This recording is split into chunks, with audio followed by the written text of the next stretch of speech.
चलिए carry on करते हैं। Committee is constituted for reforms in Panchayati raj system. Ashok Mehta committee 1977। ठीक है, इसकी मेजर रिकमेंडेशन सारी नहीं लिखी हुई है, सारी तो बहुत बड़ी बुक होती है। To adopt 2 tier panchayati raj system. इसने कहा 2 टायर होनी, मतलब 2 स्टेप की होनी चाहिए। ये पहले जो 3 की थी ना, अशोक मेहता ने कहा 2 होने चाहिए। That is to constitute divisional panchayat in place of gram panchayat. ठीक है, ग्राम पंचायत जो है उसको हटा दो और उसकी जगह क्या कर दो, डिविजनल पंचायत कर दो। और पीछे से ये पंचायत समिति है, मतलब ये दोनों को हटा दो और इसके नाम पे सिर्फ डिविजनल पंचायत कर दो और इसको रखो, तो ये 2 टायर हो जाएगा। पहले 3 था, अब 2 हो जाएगा। ये उन्होंने रिकमेंड किया था। All the officers including the district council should be kept under the जिला परिषद। और सारे जो ऑफिसर्स इसके अंडर में आ रहे हैं वो किसके अंडर में रहेंगे, जिला परिषद के अंडर में रहेंगे। ठीक है, फिर क्या, election is the institution should be made on party basis. और इलेक्शन जो है वो पार्टी के हिसाब से होनी चाहिए, मतलब हर पार्टी अपना एक कैंडिडेट खड़ा करेगा। इस वही जो इलेक्शंस होते हैं आपके गांव में, उसमें कोई पार्टी थोड़ी खड़ा करती है, लोग अपने हिसाब से खड़े होते हैं, मैं भी हो रहा हूँ, मैं भी हो रहा हूँ, मैं भी हो रहा हूँ। तो पार्टी का टिकट का ऐसा कोई नियम नहीं है। ठीक है, बाकी जो एमएलए के इलेक्शन वगैरह होते हैं उसमें आपको पता है पहले टिकट लेना पड़ता है वगैरह वगैरह, बहुत से नाटक होते हैं। तो इस जो कमेटी बनी थी उसमें ये कहा गया था कि पार्टी वाइज कराओ, हर पार्टी अपने कुछ कैंडिडेट को ना टिकट देगी हर जगह से, एक एक जगह से। तो उसमें तो ये हो जाता है, फिर वापस वही पॉलिटिक्स, फिर वो फिक्स हो जाते लोग बाग। तो उस चीज को माना या ना माना वो बात की बात है, रिकमेंडेशन दी थी इसने, ऐसा करो, करना जरूरी नहीं। और ये कमिटीज कौन बनाता था, ये सरकार बनाती थी। ठीक है ना। To reserve seats for the downtrodden section of the society such as schedule caste, schedule tribes and women. Reservation case में बात की कि कुछ सीटें जो है एससी एसटी वुमेन के लिए रख दो। Increase the role of self help organisation in panchayat raj system. जो एनजीओ होते हैं, जो सेल्फ हेल्प ग्रुप होते हैं, जो कॉटेज इंडस्ट्री वगैरह होते हैं, इन जो ग्रुप्स है, इनका जो ज्यादा से ज्यादा जो है बेनिफिट होना चाहिए पंचायती राज सिस्टम के अंदर। ठीक है ना, ये मेजर रिकमेंडेशन थी। इनकी रिकमेंडेशन को खास किसी ने माना नहीं, कंसिडर नहीं किया, तो ये रिपोर्ट बंद पड़ी रह गई, थोड़ी चर्चा हो गई, फिर शांत होगी। फिर जीवी के राव कमेटी 1985, उसके 7-8 साल बाद नई गवर्नमेंट आई, उसने एक नई कमेटी बनाई कि भाई आप चेक करके बताओ कि किस तरह हमें एम्प्लॉय करना चाहिए। ठीक है ना, क्या करना चाहिए। इन्होंने क्या दिया कि gram panchayat should be given more financial power. इन्होंने कहा कि जो ग्राम पंचायत जो है ना उसको ज्यादा पैसे दो तो वो क्या गांव का विकास कर पाएंगे। State finance commission should be form. एक स्टेट फाइनेंस कमीशन बनाओ, जिसको बनाएगा कौन, हर स्टेट की खुद की गवर्नमेंट, सेंट्रल गवर्नमेंट नहीं, हर स्टेट की खुद की गवर्नमेंट। उससे क्या होगा कि पंचायत को कितना रुपया देना है, पंचायत को कितना रुपया देना है, रुपया कौन देती है, स्टेट गवर्नमेंट देती है। ठीक है, पंचायत को कितना रुपया देना है, ठीक है, किसको क्या नहीं देना है वगैरह डिसाइड कौन करेगा, वो स्टेट फाइनेंस कमीशन जो होगा वो करेगा। एक सेंट्रल फाइनेंस कमीशन भी होता है, वो अलग चीज के लिए होता है, वो होता है सेंटर और स्टेट के बीच में पैसे की लड़ाई जो भी है वो सॉल्व करने के लिए। एक होता है स्टेट फाइनेंस कमीशन, ठीक है ना, ये चीज। और एक होता है स्टेट इलेक्शन कमीशन, जो करवाता है स्टेट में इलेक्शन, किसके, इन पंचायत के। ठीक है, इलेक्शन कमीशन जो है वो 2 तरह का होता है। एक तो होता है आपके सेंटर वाला, जो क्या कराता है एमपीज और एमएलएस के इलेक्शन करवाया। फिर से सुनना, एमपीज और एमएलएस के। और एक होता है स्टेट, हर राज्य में अलग अलग इलेक्शन कमीशन, वो क्या करता है ओनली पंचायत और ये जो नगर निगम के जो इलेक्शंस वगैरह होते हैं म्यूनिसिपैलिटीज के, ये करवाता है। ठीक है, ये डिफरेंस है। Tenure of the institution should be 8 year. इस कमेटी ने कहा था, अभी जो 5 साल होते हैं ना, उसने कहा था 8 साल होने चाहिए, सरपंच वरपंच 8 साल के लिए रहे। ठीक है, तो ये मेजर रिकमेंडेशन थी। इसको भी डिस्कशन खूब हुआ पर माना नहीं लोगों ने। फिर क्या है, LM Singhvi committee 1986। LM Singhvi जो थे उनके नाम पे या उनके अंडर में जो एक और कमेटी बनाई गई कुछ नई तरीके से लाने के लिए। ठीक है ना, this committee recommended to give panchayat raj institution a constitutional status. इस कमेटी ने पहली बार, ये कमेटी थी, ठीक है ना, अंडरलाइन कर लेना, जिसने कहा ये जो पंचायती राज सिस्टम है ना इसको कॉन्स्टिट्यूशनल स्टेटस दे दो, मतलब पूरे इंडिया में बराबर एक जैसी, कहीं अलग अलग नहीं है। ठीक है ना, सब पहले अपनी मर्जी से चलते थे, अब का नहीं, पूरा बराबर कर दो सब जगह।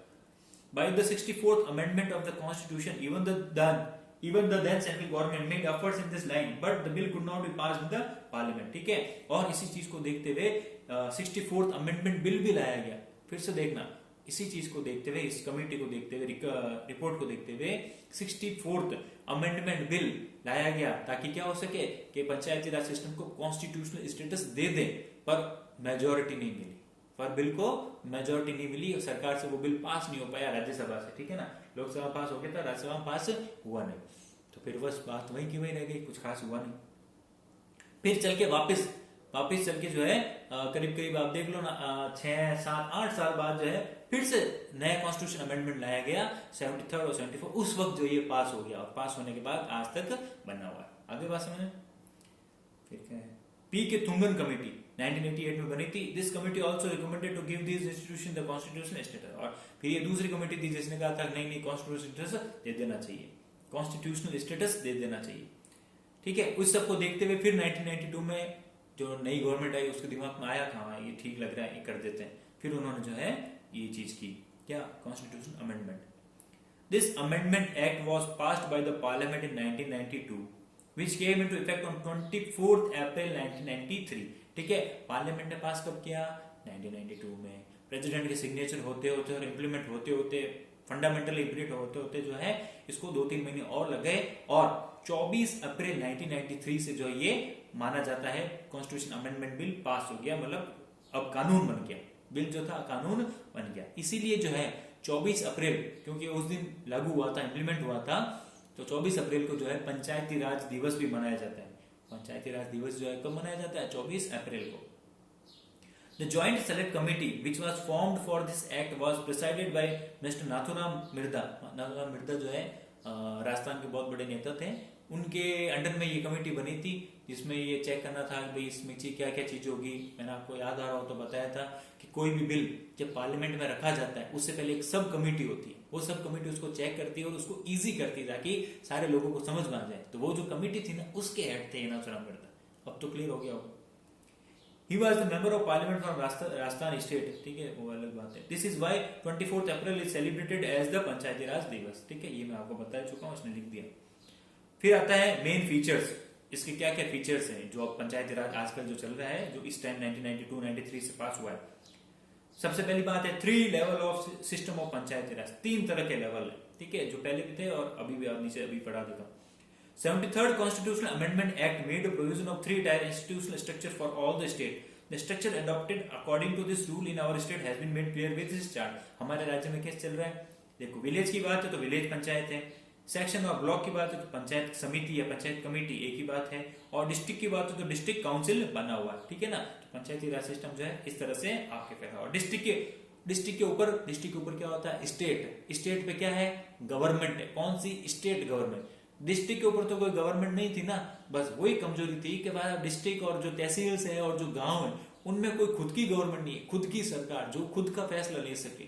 तो उसके लिए इलेक्शन करवाए गए और इसलिए इतनी रामायण की गई और 74 अमेंडमेंट लाया गया। आप समझ में आ गया होगा। ठीक है, इसके आगे लिखा हुआ है कि इसके हेड जो होते हैं उसको क्या कहते हैं? सरपंच, प्रधान और जिला प्रमुख। ठीक है, अब आता है डायरेक्ट इलेक्शन। पंचायत में क्या होता है? 5 साल के लिए पंचायत रहती है, डायरेक्ट इलेक्शन होते हैं। जो कोई भी जो है फिक्स मिनिमम एज से ज्यादा का है, 21 साल से ज्यादा का जो भी है, 18 साल से ज्यादा का जो भी है, वो वोट दे सकता है। ठीक है, और वोट जो पंचायत होती है, विलेज पंचायत, उसके लिए डायरेक्ट वोट होते हैं। पंचायत समिति और जिला परिषद के लिए डायरेक्ट वोट नहीं होते हैं, इनका नॉमिनेशन होता है। इनका नॉमिनेशन कौन करता है? जो ये सरपंच आपने चुने, आपने किनको चुना? सरपंच को। सरपंच चुनने के बाद फिर वो सरपंच खुद के लेवल पे सारे जो है अपने ब्लॉक के फिर पंचायत मेंबर्स और मेंबर्स के बाद में फिर जिला परिषद के मेंबर वो खुद ही सेलेक्ट करते हैं। ज्यादा डिटेल में जाने की जरूरत है नहीं, वो 9th में था, अभी बस आपको इतना ही ध्यान रखना है। The provision has been made to elect the members of the district council on the district level, ward punch and sarpanch at village level, and the members of board at block level directly by the people. Along with it, this arrangement has also been made that the division and district level president, which are called pradhan and district head, as जिला अध्यक्ष respectively in our state, will be elected only by the elected members। वही मैंने आपको कहा है। ठीक है, ये तो होता है नीचे वाला पंचायत के लिए जो डायरेक्ट इलेक्शन जिसमें आप गांव में जाके वोट डालते हो, और पंचायत समिति के मेंबर्स के लिए, ठीक है, उसके लिए भी आप जो है वोट डालते हो। बाकी जिला परिषद और जिला परिषद के जो अध्यक्ष कौन बनेंगे, जिला परिषद और जिला परिषद के अध्यक्ष कौन बनेंगे, इसके लिए फिर जो है वो जो भी आपके सरपंच वगैरह है या जो भी मेंबर्स है वो खुद ही सेलेक्ट कर लेते हैं। ठीक है ना। रिजर्वेशन दे रखा है, वुमेन्स को 33% है, SC STs को भी अलग अलग है, रोटेट होता रहता है। आपको पता हो तो आपके आसपास आपने देखा होगा, गांव में इस बार SC की सीट आ गई, गांव में इस बार महिला की सीट आ गई, गांव में इस बार जनरल की सीट आ गई। ठीक है, This act provide for reservation of 1/3 seat for women in all panchayat institution, and it also make a provision for reservation for the scheduled caste and scheduled tribes according to their percentage of their population। ठीक है, population के हिसाब से इनको reservation दे रखा है।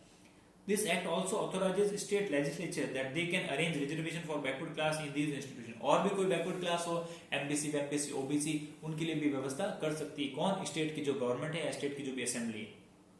Tenure 5 साल का होता है, उसके पहले भी हट सकती है अगर सरपंच को जो है उसके खिलाफ जो अगर मोशन लेके आ जाए तो। कौन लाती है? वहां की जनता। कहाँ की? गांव की। This act fixes the tenure of the members of all the institutions at each level for 5 years. Although these institutions can be dissolved before completing their tenure, after this resolution, the formation of new institution is essential within a period of 6 months. ठीक है, अगर मान लो सरपंच वरपंच को हटा देते हैं तो 6 महीने के अंदर फ्रेश इलेक्शन करवाने पड़ेंगे. ठीक है ना, तो वही बात है, इसमें भी सेम चीज है, कोई नई बात नहीं आई है. अब आता है state election commission. A state election commission will be formed for regular and fair conduct of election process in all Panchayat Raj institutions. From the preparation of the voter list to the declaration of office bearer and delivering them on oath, all these processes are monitored by election commission. ठीक है, panchayat level के जो election करवाती या जो ये cities में जो म्यूनिसिपैलिटीज के जो इलेक्शन होती है वो कौन करवाता है? State election commission. Central election commission यहाँ पे नहीं कुछ करता है काम. ठीक है ना. The governor of the state appoint the state election commission. State election commission को कौन करता है? Governor. The duration of this appointment and the terms of services are also decided by the governor. ये कितने साल चलेगा? 5 साल. इसके जो members होंगे उनकी क्या duration होगी? 65 साल, 62 साल. ठीक है ना, ये सब जो है गवर्नर या जो सरकार जैसे रिकमेंड करती है उस तरह से बनते रहते हैं. In service period, the state election officer commissioners will be subject to the same process of removal which apply to the judge to be removed from the high court. ठीक है, और स्टेट इलेक्शन कमीशन के किसी member को या अध्यक्ष को हटाना हो, उसको हटाने का वही प्रोसेस है इम्पीचमेंट का. जिस तरह आप हाई कोर्ट के जज को हटाते हो ना कि दोनों हाउसेज में अंदर जो है आपके अलग से वो क्या नाम उसका इम्पीचमेंट प्रोसेस चलता है, उसको पास होना मेजोरिटी से जरूरी है, वैसा इस मेंबर को हटाने के लिए, अध्यक्ष को हटाने के लिए चलाया जाता है. क्योंकि ये कॉन्स्टिट्यूशनल पद है इसलिए जो है इतनी सारी चीज की जाती है. फिर आता है स्टेट फाइनेंस कमीशन. वो क्या करता है? स्टेट के अंदर, ओनली स्टेट के अंदर पंचायत को कितना रुपया देना है, सिटी को कितना रुपया देना है, जो गवर्नमेंट स्टेट गवर्नमेंट का जो फंड है उसका डिस्ट्रीब्यूशन के लिए ये चीज बनी हुई है. For the review of the financial condition of panchayat raj institution, state finance commission will be constituted every 5 year. हर 5 साल में ये बनता है. This commission recommend the analysis of the financial position of these institutions, their source of income, distribution of money, grant for the state government, revenue, toll tax, etc. to the governor. ठीक है, governor को ये report देते हैं कि toll tax से कितने रुपए लेने हैं, गांव से कितने टोल टैक्स जा सकते हैं. ठीक है, तो ये सारी चीज कौन देता है? State finance commission. पैसे से रिलेटेड ये कमीशन है. इसका हेड कौन होता है? इसका हेड जो होता है उसको जो गवर्नमेंट है, जो आपकी स्टेट गवर्नमेंट, वो खुद चुनती है. इसकी कोई अलग से इलेक्शन नहीं होते जैसे कि यूपीएससी वगैरह के चुनते हैं ना, उसी तरह. हाँ, फिर आता है ऑडिटिंग. ऑडिटिंग मतलब कि पैसा कहाँ खर्च किया है पंचायत में. ये फाइनेंस कमीशन ने पैसा तो दे दिया, अब ये पैसा कहाँ खर्च किया है, कहाँ खर्च कर सकते हो. ठीक है, इसके कुछ सब्जेक्ट है, लिस्ट है, वो आप देख लो. यहाँ पैसे खर्च करती कौन? Panchayat. State government can make rules for testing and investigation of these institutions from time to time. By the 73rd constitutional amendment, 11th schedule was added to the constitution to strengthen these institutions in the Panchayati Raj. It contains 11 functions which increases the power and jurisdiction of these institutions. These functions are as subject as. ठीक है, पहले starting में 11 function थे, उसके बाद धीरे धीरे बढ़ा दिए गए, सब्जेक्ट जो है बढ़ा दिए गए. तो 73rd जब कॉन्स्टिट्यूशन अमेंडमेंट हुआ था तब हमारे कॉन्स्टिट्यूशन में एक 11th शेड्यूल जोड़ दिया गया. उसमें लिखा हुआ है ये सारी चीजें जो भी आप देखोगे भाई पंचायत यहाँ काम करती है. क्या करती है भाई? Agriculture, land development, minor irrigation, water management, land organisation, soil conservation, livestock, dairy business, poultry, fishery, forest, small industry, khadi, village, cottage industry, village development, drinking, fuel, fodder, road, bridge, bank, waterways. ठीक है, energy, education, adult education, technical education, cultural activity. ये सारी चीज कहाँ पे? Panchayat level पे. कहाँ पे? पंचायत लेवल पे. ठीक है ना, तो आप ये पढ़ लेना. फेयर्स, विलेज फेस्टिवल्स, जो भी ये सारी चीजें, ये ड्यूटी किसकी होती है? पंचायत की होती है. ठीक है ना, तो टोटल 29. फिर इसके बाद में आता है आपके 74th कॉन्स्टिट्यूशनल अमेंडमेंट एक्ट. ठीक है, अब आपका कोई आ जाता है कि सर ये जो पूरा शेड्यूल है 29 जितने भी लिखे हुए हैं ये सारे याद करने पड़ेंगे क्या? तो देखो, पहली बात तो है याद करने की जरूरत नहीं. और दूसरी बात, एक बार आप उसमें पढ़ोगे ना तो आपके आसपास में जो चीजें हो रही है, जितने भी लोग हैं उनके बारे में तो लिखना है. Family, health, industry, cottage, dairy, poultry, animals, animal rearing, water, lakes, conservation, forest, जितने भी नाम आ रहे हैं वो तो लिखना है इसमें. ठीक है, तो ऐसे लाइन वाइज जरूरी नहीं है, आप इधर उधर भी लिख सकते हो, चलेगा. ठीक है ना, तो कोई ऐसा बर्डन लेने की जरूरत नहीं. इतने कौन रट्टा मारेगा? रट्टा नहीं है, सामने दिख रहा है कि चाइल्ड, वुमेन, जितने भी आपके दिमाग में सोशल इश्यूज आ रहे हैं सब लिख देना.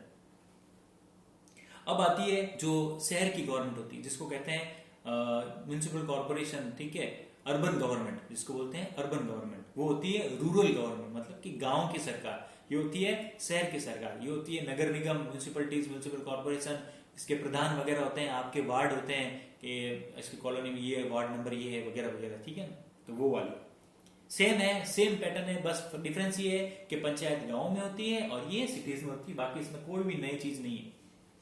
In 1992, the Parliament made 74th Amendment in the Constitution and passed an act that was applied from 1st June 1993. और ये वाला एक्ट जो है वो 1 जून 1993 से लागू हुआ था। वो कब हुआ था? 24 अप्रैल से। This act was passed to give power to the local administration and to make it active. Under this act, 3 types of institution will work under the urban administrative body. इसमें 3 तरह के ऑर्गेनाइजेशन होते हैं। किसके हिसाब से? पॉपुलेशन के हिसाब से। कैसे? कि जोधपुर सिटी है, जोधपुर पूरा जिला नहीं बोल रहा हूँ, जोधपुर सिटी है, इसकी पॉपुलेशन कितनी है? 10 लाख। 10 लाख है तो यहाँ पे नगर निगम होगा, ठीक है, यहाँ पे क्या होगा? नगर निगम, ठीक है, जिसको म्युनिसिपल कॉर्पोरेशन भी बोलते हैं, ठीक है। फिर अगर कोई जैसे जोधपुर के और सब डिवीजन है, जैसे पीपाड़ है, ओसिया है, तिवरी है, यहाँ की पॉपुलेशन कितनी है? कि 4-5 लाख है, तो फिर यहाँ पे जो है वो चीज कहलाएगी नगर परिषद। और बिल्कुल ही कम पॉपुलेशन है, सिटी एरिया में आता है, बात क्या है? सिटी एरिया के अंदर आता है, ठीक है ना, तो वहां कहलाएगा आपके नगर पंचायत, ठीक है। तो पॉपुलेशन के हिसाब से 3 पार्ट किए, जैसे गांव में 3 पार्ट किए ना, वैसे वैसे सिटीज के भी 3 पार्ट किए। पहला है आपके first nagar panchayat, which is known as nagar palika in Rajasthan. This institution is established in the towns which has the population from 10,000 to 1 lakh. 10,000 से लेके 1 लाख तक अगर पॉपुलेशन है तो वहां पे नगर पंचायत की जाती है। कौन सी? नगर पंचायत, ठीक है। गांव में जो है इतनी पॉपुलेशन नहीं होती, गांव की पॉपुलेशन जो होती है 5,000, 3,000, 2,000, 4,000, 6,000, 7,000 मैक्सिमम, इससे ज्यादा नहीं होती। Its head is called the chairman. इसके जो हेड होता है नगर पंचायत का, उसको क्या बोलते हैं? Chairman. The basis of population is variable from time to time, time to time population कम ज्यादा होती रहती है। सेकंड, जनरली नगर परिषद, सेकंड का क्या नाम है? नगर parishad is established in the cities having the population from 1 lakh to 3 lakh. 1 lakh से 3 लाख अगर पॉपुलेशन है तो वहां पे क्या बनेगा? नगर परिषद, और वो एरिया सिटीज के आसपास लगना चाहिए। This is divided into many wards. A councillor is elected by the people through electing electronic voting machine for each ward. The head of the nagar parishad is called chairman. इसका हेड भी क्या कहलाता है? Chairman. उसको क्या कहलाते हैं? काउंसलर कौन होता है? जो आपके ये पार्षद होते हैं। काउंसलर कौन होता है? जिसको आप हिंदी में पार्षद कहते हो, उसी को काउंसलर कहते हो, ठीक है ना।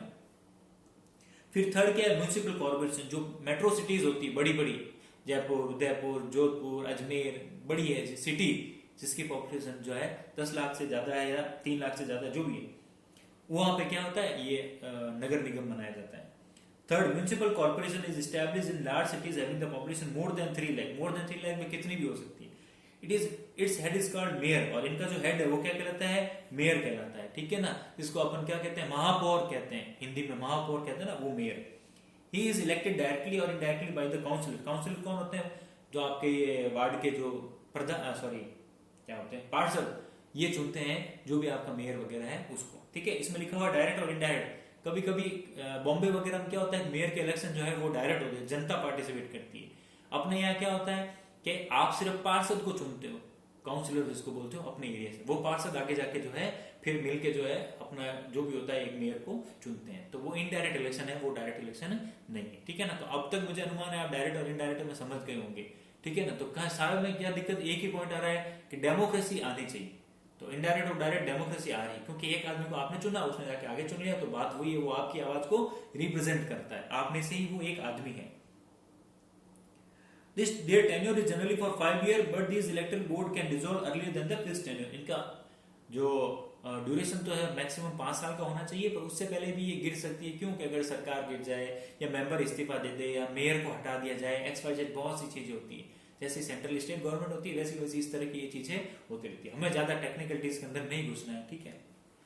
This provision has been made in the 74th Amendment of the Constitution that it shall be the constitutional liability of the state government to head election after 6 months of the dissolution of the municipal board. अगर ये municipal body जो है 5 साल से पहले गिर जाती है तो वो सब जगह पूरे भारत में वही हर तरह के इलेक्शन 6 महीने के अंदर इलेक्शन करवाने पड़ेंगे नए। For the enhancement of the powers and function of the urban board, the following 18 subjects have been included in the 12th schedule of the Constitution. ये जो 74th Amendment हुआ था, इसमें Constitution में क्या जोड़ा है? 12th शेड्यूल, 74 से कौन सा जुड़ा था? 11th schedule. पहले 8 शेड्यूल थे, फिर धीरे धीरे बढ़ते बढ़ते कितने हो गए? 12 हो गए। ठीक है, तो 11वां और 12वां किससे रिलेटेड है वो अब आपको समझ में आ गया होगा, साइड में लिख लो। अब ये सब्जेक्ट कौन से हैं? तो सिटीज के अंदर जो सब्जेक्ट होते हैं मैं पढ़ देता हूँ। Urban plan, in which urban planning is include urban planning, सड़कें बनवाना, लाइटें लगवाना, कॉलोनीज काटना।